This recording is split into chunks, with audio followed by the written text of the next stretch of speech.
my God, why have you forsaken me? You will know Jesus cried out those words I just quoted from the cross in his final hours, some of the most famous words in human history. Billions of people have heard them.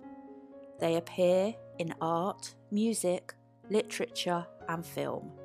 They echo across 2,000 years, and yet they are one of the most misunderstood sentences ever spoken.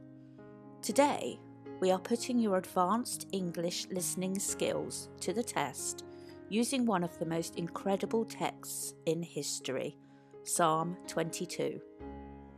My God, why have you forsaken me? Is the opening line of Psalm 22.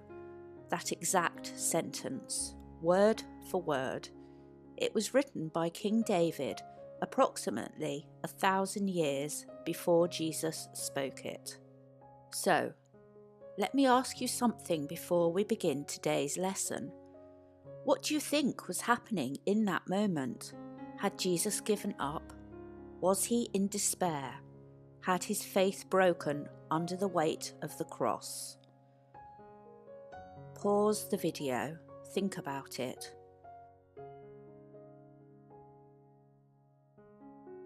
Because most casual readers, and I include myself here when I first encountered this, assume the answer is yes, that this was a cry of abandonment, a man at the end of his hope.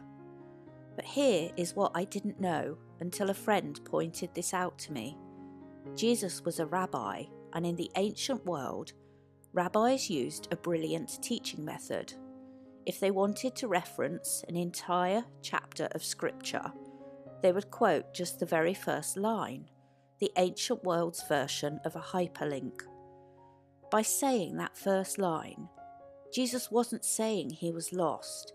He was directing everyone listening to look at Psalm 22, a prophetic song written 1,000 years before the Roman Empire even invented crucifixion. Today, we are going to look at a shortened version of that psalm, selected verses that carry the core message. The full psalm is rich and deep, and we will return to it in a future lesson. But even in this shorter form, what you are about to hear is remarkable. We are going to find the hidden clues, and we are going to ask what those words from the cross really meant. So, let's start with our vocabulary. We will look at some key words and phrases you will hear in this psalm. Forsaken. This means abandoned by someone you depended on. Repeat after me. Forsaken. Forsaken.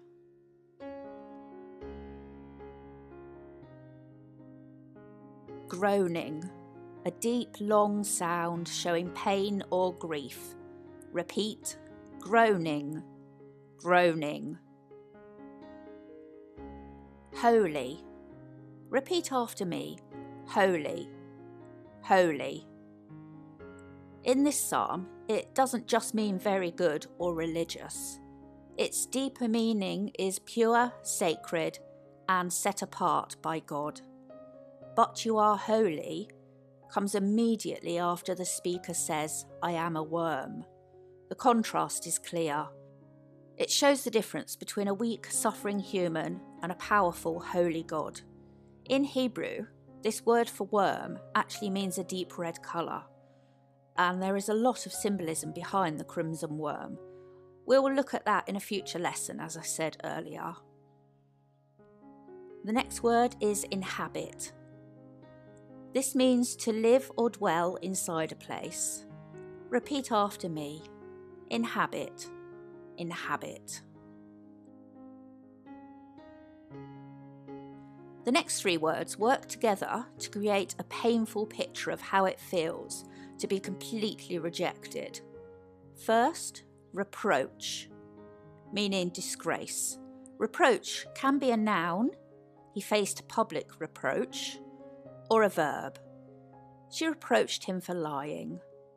In this verse, it acts as a noun. Being a reproach of men means that people look at the speaker with blame. Everyone is judging and criticising them. Repeat after me. Reproach. Reproach. Next is despised. Looked down upon by others. Looked down upon is a common phrase meaning hate or dislike. Despised is extreme hate and contempt. Repeat. Despised. Despised. Now we have mock, to make fun of someone cruelly. Repeat after me. Mock. Mock. Garments and cast lots. Garments is a formal or traditional word for pieces of clothing, and cast lots is ancient gambling, like rolling dice. Repeat after me. Garments. Cast lots. They divide my garments among them. They cast lots for my clothing. Two phrases are poured out like water, completely emptied, no strength left.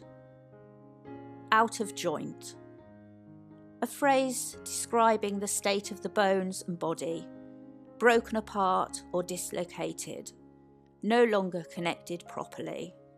We know that the act of crucifixion does this to the body. It can also be a metaphor, meaning I feel completely weak and broken inside. Now, let's move into our main listening focus with the reading of Psalm 22. As you listen, I want you to answer just one question. Does this text begin and end in the same emotional place?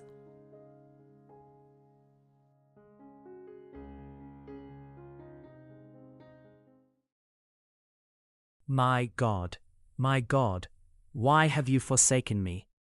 Why are you so far from helping me and from the words of my groaning? My God, I cry in the daytime, but you don't answer, in the night season, and am not silent.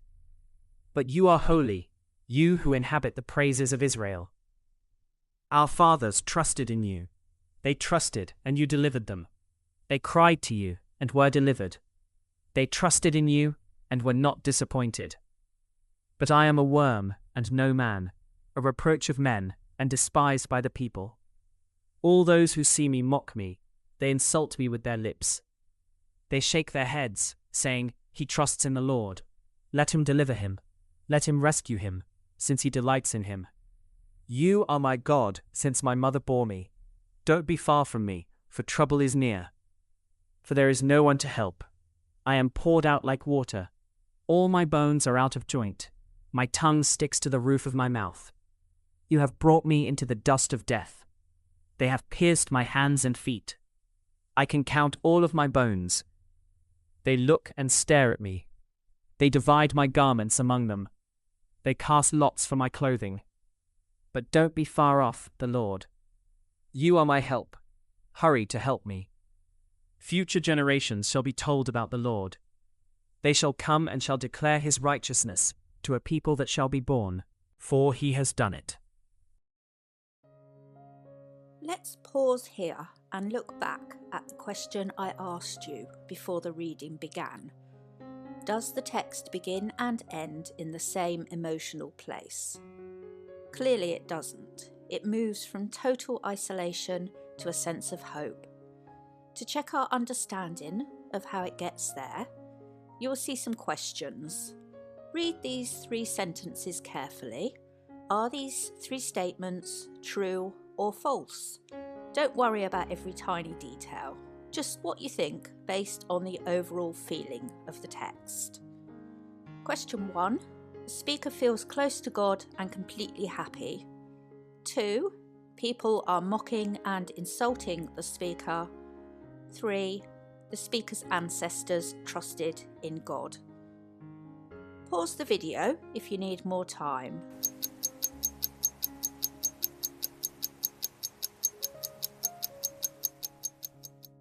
The answers are false, true, and true. If you look at what we know about Jesus, in the Gospel of John, when soldiers arrive to arrest him, he steps forward. They don't drag him. Later, he tells Pilate directly, "You have no power over me except what is given to you from above." This is not a man who has lost his way. By crying out that famous line from the cross, Jesus wasn't simply saying, "I am forsaken." He was saying, "This is the psalm. Look at it. It is all happening right now, exactly as it was written by my ancestor 1,000 years ago." This was an act of extraordinary intention. It shows someone in the absolute worst suffering of his life, making a precise theological statement for anyone with ears to hear it. Now we move on to language focus, the word but. Advanced English, like advanced thinking, lives in the moment of contrast.